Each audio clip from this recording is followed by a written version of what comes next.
കേന്ദ്ര സർക്കാർ ജനാധിപത്യം കശാപ്പ് ചെയ്യുന്നുവെന്ന് സുപ്രീം കോടതി അഭിഭാഷകനും എംപിയുമായ ഹാരിസ് ബീരാൻ.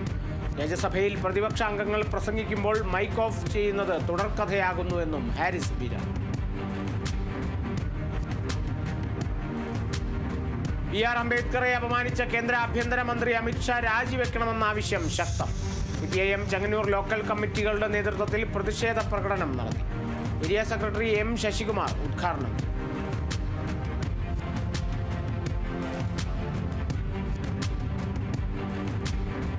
സംസ്ഥാന സർക്കാരിന്റെ കരുതലും കൈത്താങ്ങും അദാലത്തിന്റെ തൃശൂർ ജില്ലാതല ഉദ്ഘാടനം നടന്നു. കൊടുങ്ങല്ലൂർ നഗരസഭ ടൗൺ ഹാളിൽ റവന്യൂ മന്ത്രി K. രാജൻ ഉദ്ഘാടനം നിർവഹിച്ചു.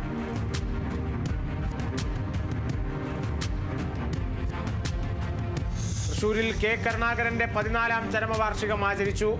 ഇന്ത്യൻ നാഷണൽ കോൺഗ്രസിന്റെ നേതൃത്വത്തിൽ അനുസ്മരണ യോഗവും പുഷ്പാർച്ചനയും നടത്തി.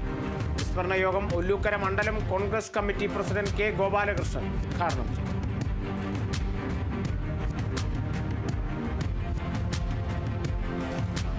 മലപ്പുറം എടപ്പാളിൽ ഗ്രാമപഞ്ചായത്ത് താരോത്സവം എന്ന പേരിൽ ഭിന്നശേഷി കലാമേള നടത്തി. എടപ്പാൾ അംശക്കച്ചേരി GMUP സ്കൂളിൽ നടന്ന മേള സിനിമാ പിന്നണി ഗായകൻ എടപ്പാൾ വിശ്വനാഥ് ഉദ്ഘാടനം ചെയ്തു.